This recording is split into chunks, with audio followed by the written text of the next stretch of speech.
Hey, what's up guys? Brian Kelly here from Zombie Guitar. Here in this video I just wanted to respond to a question that I got regarding how to approach learning fast sections of solos. So the question is, since I recently immersed myself in playing, I have been trying to get the solo down for Fade to Black. I've made a lot of progress, but there are several fast licks that I can't seem to get up to recording tempo. I have tried everything over the last 5 months. Do you have anything on how to practice fast licks? And basically, like, what do you do about this? So yes, I do. So there's two parts to learning solos, and this is especially true when it comes to the fast parts that you're having trouble with. Number one, there's the notes, and then number two, there's the phrasing of the notes. So getting the notes down, that is pretty easy. You can just look up the tabs on the internet. After you've been playing for a while, 10 years, 15 years, I suggest trying to learn songs by ear. You're going to grow so much more as a musician that way. This comment was actually on my How to Learn Songs by Ear video. So that video is like a half hour long. It gives you a pretty solid approach about how to listen to a song and really have like a structured way of learning it by ear. That's the first part, getting the notes down. The second part is the phrasing. If you just want to get the phrasing down to a song, get some app or something, a song slower downer app. There's tons of free ways to do this. You just get the song, you slow it down, isolate the fast part of the solo that you're trying to learn, and get it locked into your head. Now when I say get it locked into your head, I'm talking about like I learned the Fade to Black solo when I was maybe like 15 years old, and I'm in my 40s now, and I haven't played that solo for at least 10 years, 15 years, 20 years maybe, I don't know. And this question came up, and I picked up the guitar, and the phrasing was just like, it was still there. It never went away. I was surprised. I was like, wow, that's crazy. But that's like when you understand the phrasing and you get it locked into your head, it kind of doesn't really go away. Let me just play the solo.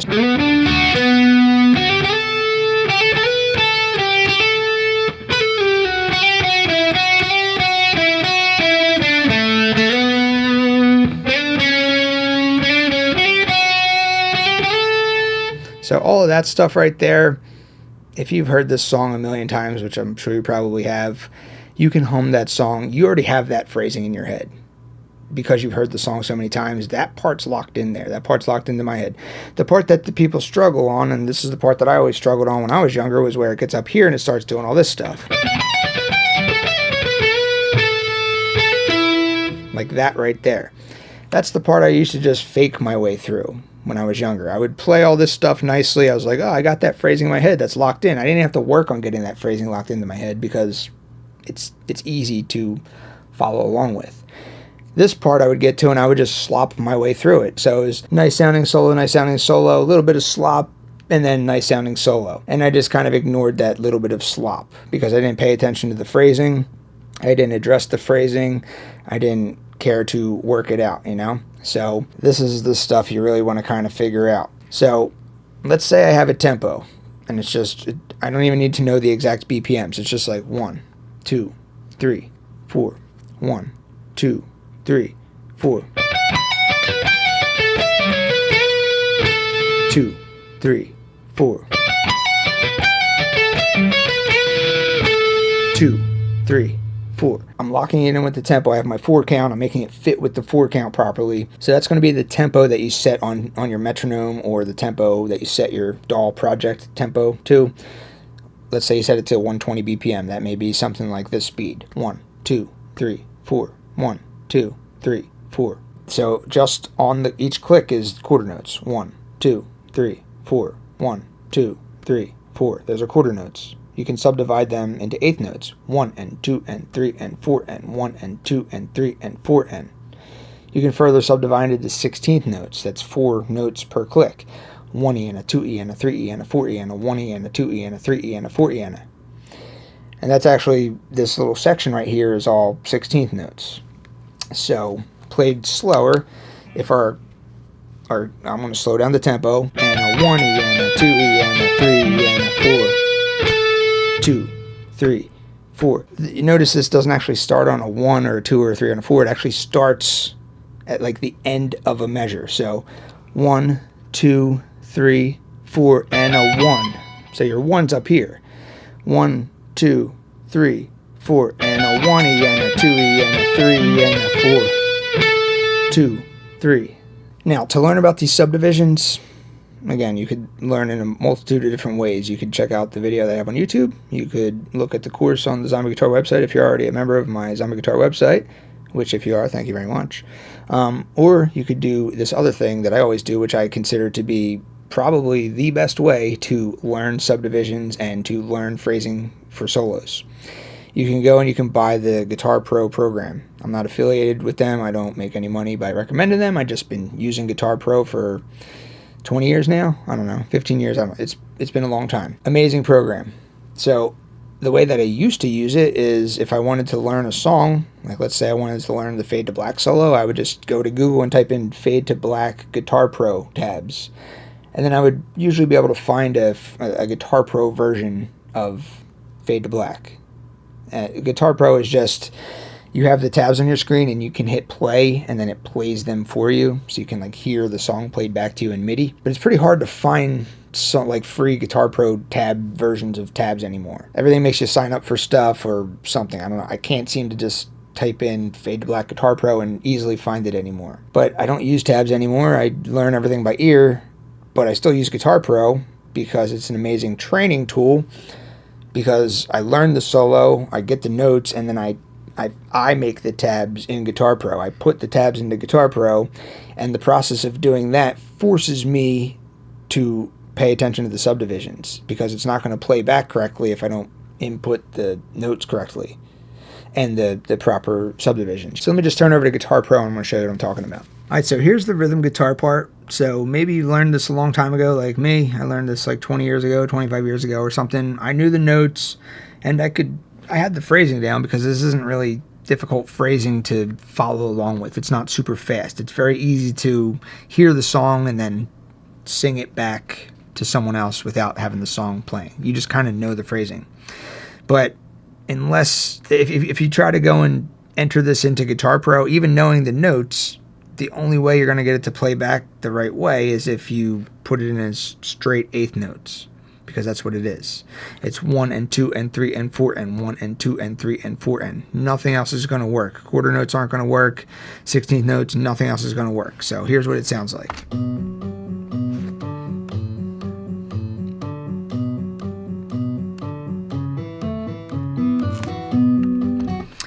So there's that, right? So you have to put it in with the proper subdivisions or else it's not going to play back properly.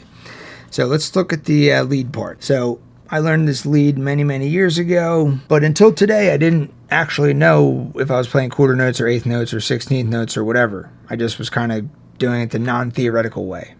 But now I know exactly how this solo is structured from a subdivision point of view, because I have no other choice but to, if I want it to play back properly, then I have to know the phrasing. There's no other way around this. So that's why I keep stressing, like, do this and you're going to get so good at understanding the phrasing of solos. Do this over and over and over and over, and it's going to get easier every time. And every solo that you do this for, you're going to have that solo so locked into your brain, you're probably going to be annoyed because you can't get it out. You're going to be like, get out of my head. It's just, stop. I know Fade to Black is now going to be stuck in my head for like a week, so. But it's whatever. If you want to get a solo drilled into your brain, do this, okay? So I just want to talk about some of the things about how you would go about tabbing out a solo in Guitar Pro. So number one, the time signature is 4/4. Very common time signature. Most songs that you are going to hear in mainstream music are going to be 4/4. All that means is that you have 4 clicks per measure. 1, 2, 3, 4. 1, 2, 3, 4. Plain and simple.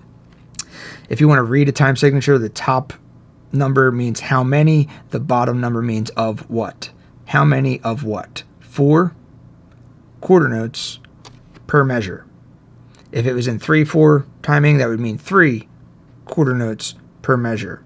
If it was in 6/8 timing, that would mean 6 eighth notes per measure. But we're just in 4/4 timing right now, so it's 4 quarter notes per measure. What that means is that when you're entering these note values in, you have to make sure that you have exactly 4 quarter notes per measure, or else it's going to give you an error and it's not going to work right. So let me just show you, like, all the way down here.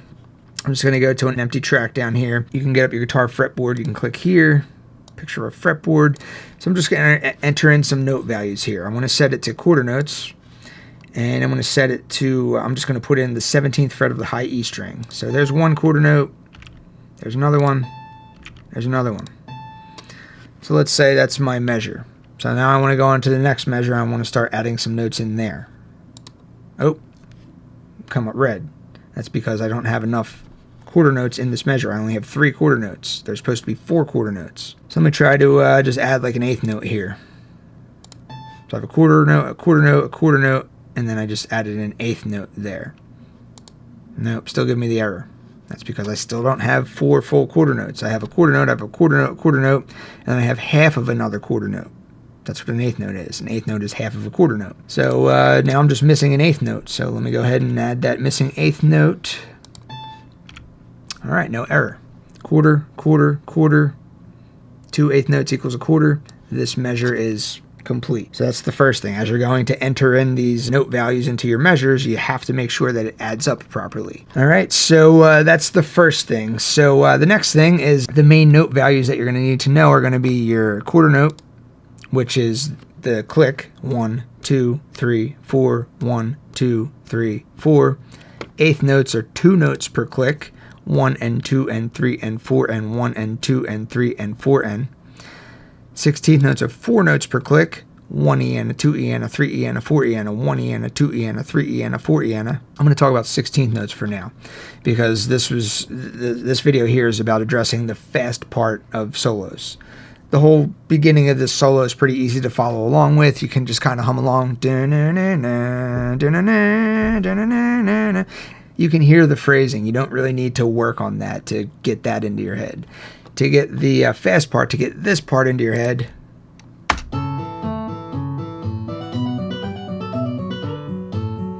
that's the part that may not come so naturally, and that's the part that you're really going to kind of dial in. So that part is mostly 16th notes. So as I said, this part doesn't start out like the 16th notes start out at the end of a measure.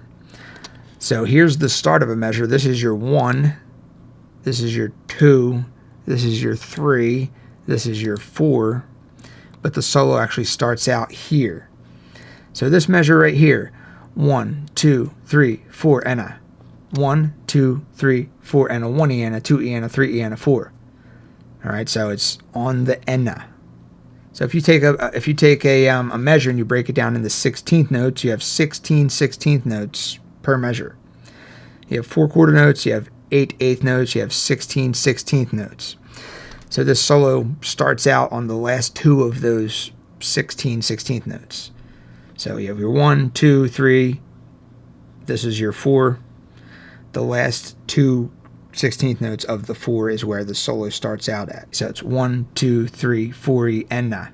4 E, enna. 4 E, enna. Enna. That's where this is. Enna. All right, so enna.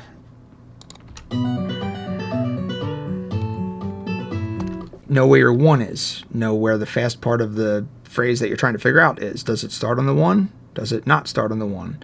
If you don't get it correct, then it's not going to play back correctly, and I don't know. That's just the cool thing about this program. Let me just talk about a few other things here. I want to talk about dotted notes too. So dotted notes are simply the value of the note plus half of the note value. So remember, a quarter note is 1. So 1 plus half of a quarter note. That's what a dotted quarter note is. So 1 1/2. If you want to think about this in terms of 8th notes, like a quarter note equals 2 8th notes, and then a half of that would be 1 additional 8th note. So a dotted quarter note is the length of 3 8th notes. So let's just look at this measure right here and then see how this all adds up. So you either need 4 quarter notes, or you need 8 8th notes, or you need 16 16th notes. It's all the same thing. So right here you have 3 8th notes. You could also say that that is 6 16th notes. Right? So 6 16th notes plus 2 more 16th notes is 8. Plus another 6 16th notes is 14. Plus 2 more 16th notes is 16. So here's your 16 16th notes. This part right here, this uses dotted eighth notes. All right, so a dotted eighth note is an eighth note plus a half of another eighth note. Dot just means the note value plus half of that same note value, and that's what the dotted note is. So if an eighth note equals 2 16th notes, a dotted eighth note would mean 3 16th notes. So this has kind of like a funky like rhythm to it. So it's da-na-na-na, da-na-na-na. You can try entering that in using eighth notes, and you're like, yeah, it's not quite right. And then you can try with quarter notes, and you're like, it's still not quite right. What's going on? And then you might try triplets, and you're like, nah, that doesn't work either. Dotted quarter notes. Oh, there it is. Or dotted eighth notes. There it is. Okay. And again, the more you work through this process, the more you tab out solos and stuff, this stuff is going to come so much faster. You're just going to be able to figure this stuff out so quick. You're going to be able to hear the little parts of the solos, the little phrases of the solos, and you're going to be like, okay, that's not quite quarter notes. That's not quite eighth notes. Okay, it has to be dotted eighth notes then. It comes with experience. Just do this a million times and you're going to get really, really good at it. So yeah, you have your dotted note values. And then the last thing I want to talk about is ties. So ties. So for example, this note right here, this is a half note value. So a half note is 2 quarter notes. That last 2 counts of the click. So you have 1, 2, 3, 4. A half note would be 1, 2, 3, 4, 1, 2, 3, 4. So that's how half notes are. But this note actually rings out for a half note plus an additional eighth note. And then it starts, the phrase continues on. So as you're tabbing this in, if you try to start this, if you put this 7 right here, it's not going to sound right. You have to have this note ring out for the duration of a half note plus another eighth note, and then this part comes in. So the way that you do that is, let me just go down to an empty measure down here again. So let's say 17, whatever, that's just the note I'm adding. I want that to be a half note length, and then I want to make that ring out for another eighth note of length. So the way you do that is you move over, you pick an eighth note. It has to be the same note. So if I just keep it like that, it's going to play this note, and then it's going to play this note. All right, but that's not what I want. I just want it to play this note and ring out for that amount of time. So I enter that note in, I enter the second note in, I click on the second note, and then I put a tie. All right, so now the length of this 17 right here is the duration of a half note plus an additional eighth note. All right, so let's move on to the next measure. Oop, can't do that because I have an error, because I don't have the 4 quarter notes or 8 eighth notes or 16 16th notes in this measure. So let's just go ahead and complete this measure real quick. So let's see. A half note is 2 quarter notes, and then an eighth note is a half of a quarter note. So I'm missing an eighth note right there. Let's do an eighth note. So now I have 2 quarter notes, 1 quarter note. So now I'm just missing 1 additional quarter note. Let's enter it as 16th notes just to be fancy here. All right, so now I completed the measure. I have a half note. I have my 2 eighth notes. So that's 1, 2, 3, 4. If you wanted to count this by 16th notes, a half note equals 8 16th notes. 2 eighth notes equals 4 16th notes. So 8 plus 4 equals 12. Plus 4 equals 16. All right. This note right here lasts the duration of a half note plus an additional eighth note. That's what the tie was for. It then starts back up over here, and it sounds like this. So also in this solo, there's a couple parts that have these sextuplets. So that sounds like this. Let me just start it from the beginning of the measure. Da da da da, like that. Da da da da da. It's hard to say, but that speed right there. And they were entered by clicking on the 16th note and then the little 3. So 16th note triplets, they're really called sextuplets, but They're also known as 16th note triplets as well, but that's how you get that stuff in there. All right, and then the last thing is slowing things down so you can, learn the phrasing and actually drill the phrasing into your brain. So that's super easy to do in Guitar Pro. So let's say this is the part we're addressing in the solo here.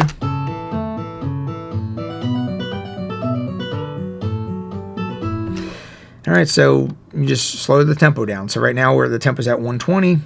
Let's slow it down to, say, like 70.